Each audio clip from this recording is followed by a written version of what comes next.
कभी अगर दिल्ली में कुतुब मीनार देखने का मन करे तो उससे बस 8 किलोमीटर दूर एक और जगह है, वहां जरूर जाइएगा। बहुत कम लोग इस जगह के इतिहास के बारे में जानते हैं। जैसे कुतुब मीनार दुनिया की सबसे ऊंची मीनार है, वैसे ही जिस जगह के बारे में मैं आपको बताने जा रहा हूं वो भारत का पहला मकबरा है। आज अगर आप यहां जाएंगे तो यहां पर आपको पीर बाबा की दरगाह देखने को मिलेगी, लेकिन ज्यादातर लोगों को यह पता नहीं है कि यह असल में दरगाह से भी कई 100 साल पहले का मकबरा है, वो भी एक ऐसे शहजादे का जिसे बनना तो सुल्तान था, लेकिन उसकी बदकिस्मती ने उसे सुल्तान नहीं बनने दिया। आज वो शहजादा दफन है इस मकबरे में, जिसे भारत के इस्लामिक इतिहास का पहला मकबरा माना जाता है। 1231 में बने इस मकबरे के बारे में आज मैं आपको बताने वाला हूं। कौन था वो शहजादा और क्या थी उसकी कहानी, इस वीडियो में मैं सब बताऊंगा, तो वीडियो को इन तक जरूर देखिएगा, क्योंकि अपना इतिहास नहीं जानोगे तो खुद को कैसे पहचानोगे। आजकल यूपीआई का जमाना है और हम ज्यादातर पेमेंट यूपीआई से ही करते हैं। अब यूपीआई का पेमेंट तो बैंक अकाउंट से होता है, लेकिन ऐसा क्रेडिट कार्ड आ गया है जिससे यूपीआई पेमेंट के लिए बैंक अकाउंट की जरूरत नहीं होगी, बल्कि क्रेडिट कार्ड से भी यूपीआई पेमेंट आप कर सकते हो। और इसमें हर यूपीआई पेमेंट पर 5% का कैशबैक भी है। तो ये कार्ड आप चाहें तो डिस्क्रिप्शन में जो लिंक है उससे जाकर पा सकते हैं। कार्ड का नाम है कीवी क्रेडिट कार्ड। दिल्ली सैकड़ों सालों से ऐतिहासिक घटनाओं का गवाह रही है। इसने सभ्यताओं को फलते फूलते और उजड़ते भी देखा है। यहाँ कई राजवंश आए और गए, महान शासक पैदा हुए और मर खप गए, और कई स्मारक बने जो आगे चलकर ढह भी गए। इस दौरान एक ममलूक वंश आया जिसे गुलाम वंश भी कहा जाता है। ये दिल्ली पर शासन करने वाला पहला इस्लामिक राजवंश था। अब इस राजवंश का नाम आता है तो दो ही नाम याद आते हैं, एक रजिया सुल्तान और दूसरा उसके पिता इल्तुतमिश का। लेकिन ये मकबरा इनका नहीं है, ये बात सबको पता है। ये उस बदनसीब शहजादे का मकबरा है जिसकी मौत दिल्ली से 1000 किलोमीटर दूर हुई थी। उसके पिता ने उसको यहाँ दफना तो दिया, लेकिन वहां पर बनी 3 कब्रों में से उसकी कब्र कौन सी है ये भी लोगों को नहीं पता है। और सबसे बड़ी बात यह है कि यह मकबरा आज किसी पीर बाबा की दरगाह मानी जाती है, यानी लोगों को इस जगह का इतिहास आज भी नहीं पता है। देखिए, सन 1192 में घुरीद साम्राज्य के मोहम्मद गौरी ने तराइन की दूसरी लड़ाई में पृथ्वीराज चौहान को हरा दिया और दिल्ली पर कब्जा कर लिया। फिर कुछ ही सालों में एक के बाद एक करके मोहम्मद गौरी ने बंगाल तक भारत के कई ईस्टर्न हिस्सों पर कब्जा कर लिया। 1206 में मोहम्मद गौरी भी मारा गया और इस दौरान उसके गुलाम कुतुबुद्दीन ऐबक ने दिल्ली की गद्दी संभाली। इस तरह से दिल्ली पर गुलाम राजवंश की स्थापना हुई। हालांकि ऐबक ज्यादा समय तक दिल्ली का सुल्तान नहीं रह सका। सिर्फ 4 साल बाद उसकी मौत साल 1210 में हो गई। कुतुबुद्दीन की जगह पर गद्दी पर बैठा उसका बेटा आराम शाह, लेकिन अगले ही साल शमशुद्दीन इल्तुतमिश ने उसकी हत्या कर दी। ऐबक और उसका परिवार लाहौर से सत्ता चलाते थे, वहीं इल्तुतमिश ने अपने राज्य को दिल्ली से चलाना शुरू किया। 1210 के दशक में उसकी सेना ने बिहार पर हमला किया और सन 1225 आते आते उसने बंगाल पर कब्जा कर लिया। इल्तुतमिश के कई बेटे थे और उन्हीं बेटों में से एक बेटे का नाम था नसीरुद्दीन मोहम्मद। नसीरुद्दीन मोहम्मद इल्तुतमिश का सबसे बड़ा बेटा था और एक अच्छा एडमिनिस्ट्रेटर था। इल्तुतमिश चाहता था कि नसीरुद्दीन मोहम्मद उसका अगला उत्तराधिकारी बने, इसी वजह से उसे जिम्मेदारियां भी दी गई थी। नसीरुद्दीन अवध और बंगाल का सूबेदार था, वो यहाँ की जिम्मेदारी को संभाल भी रहा था अच्छे से। लेकिन फिर अचानक 1229 में नसीरुद्दीन की बंगाल में ही मौत हो गई। उसकी मौत कैसे हुई, इसके पीछे कई बातें कही जाती हैं। कुछ का कहना है कि नसीरुद्दीन की मौत नहीं हुई थी, बल्कि उसके कुछ वफादारों ने उसकी हत्या कर दी, जबकि कुछ हिस्टोरियंस मानते हैं कि नसीरुद्दीन की मौत बीमारी की वजह से हुई थी। इन सभी बातों को अगर छोड़ दिया जाए तो ये बात तथ्य है कि उसका शव दिल्ली लाया गया और दिल्ली में ही दफन किया गया।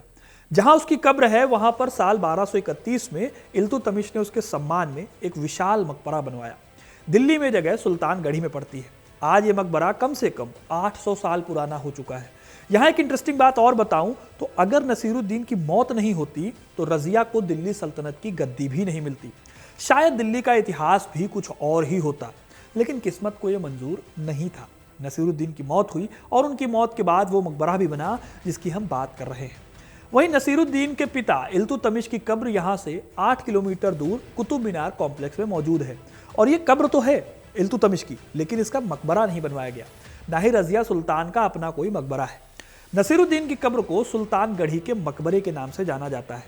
हैरानी की बात यह है कि यह देश का पहला मकबरा है, लेकिन फिर भी अगर आप दिल्ली के फेमस टूरिस्ट प्लेसेस को सर्च करोगे गूगल पर तो आपको ये जगह रेयरली किसी वेबसाइट में मिलेगी। हालांकि आज इस जगह पर भीड़ उमड़ती है, लेकिन इसकी वजह यह है कि यह जगह आज मकबरे से ज्यादा एक दरगाह हो गई है। आज ऐतिहासिक रूप से कोई नहीं जानता कि यह जगह मकबरे से दरगाह में कैसे बदली और क्यों लोकल लोग इसे एक पीर बाबा से जोड़कर देखने लगे। लेकिन लोकल लोगों की श्रद्धा इतनी है कि आसपास के सुल्तानपुर, रंगपुर, मसूदपुर और महिपालपुर के आसपास के गांवों से मुस्लिम और हिंदू दोनों ही आबादी यहां जियारत के लिए आती हैं। शादीशुदा जोड़े यहां पीर बाबा का आशीर्वाद लेने आते हैं, नए घर के मालिक यहां धन्यवाद देने आते हैं और दर्द और पीड़ा से मुक्ति पाने के लिए बड़ी संख्या में लोग दरगाह पर आते हैं। हालांकि फिर भी एक टूरिस्ट प्लेस या हिस्टोरिक टूरिस्ट प्लेस की तरह यह जगह डेवलप नहीं हो पाई। बात करें कि भारत का ये पहला मकबरा दिखता कैसा है, तो मकबरे का पूरा कॉम्प्लेक्स जंगली वनस्पतियों से घिरे एक खुले मैदान के बीच में है। एक कच्ची सड़क या पगडंडी है जिसके थ्रू यहां तक जाया जा सकता है। सुल्तानगढ़ी कॉम्प्लेक्स एक चौकोर दीवार वाला घेरा है जो बलुआ पत्थर से बना हुआ है और ये इसे सुंदर चमकदार रंग देता है। घेरे में चारों कोनों में उथले गुंबदों के ऊपर मजबूत बुर्ज बना हुआ है। ये पूरा कॉम्प्लेक्स एक ऊंचे चबूतरे पर है। देखने पर यह जगह एक मकबरे से ज्यादा छोटा किला लगता है, लेकिन सफेद संगमरमर से सजा यहाँ पर एक दरवाजा भी है जो अंदर की ओर जाता है। घुसने से पहले एंट्री गेट पर एक शिलालेख है जिसमें दफन व्यक्ति का नाम, मकबरे का निर्माण कराने वाले व्यक्ति और इसके निर्माण की तारीख मिलती है। मकबरे में नसीरुद्दीन की कब्र एक अंडरग्राउंड कमरे में मौजूद है जो कि एक ऑक्टागनल छत से ढकी हुई है। ये जमीन से 4 फुट ऊपर मौजूद है।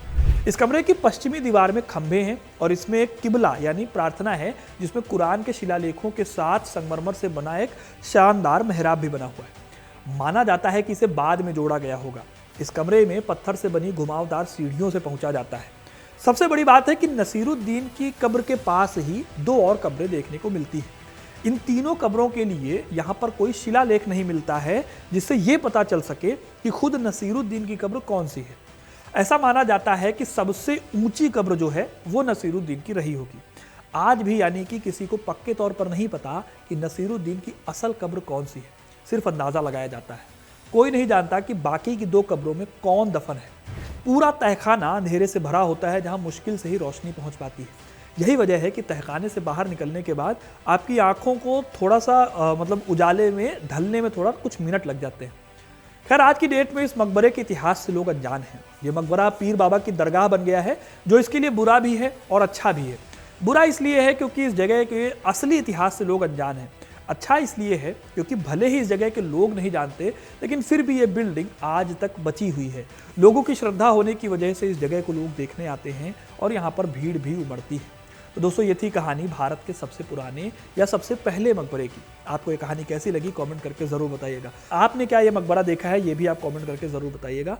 वीडियो अगर पसंद आया है तो इसे लाइक और शेयर करें और ऐसी इंटरेस्टिंग कहानियों के लिए, इतिहास से जुड़े रहने के लिए हिस्ट्री कनेक्ट को सब्सक्राइब जरूर करें। धन्यवाद।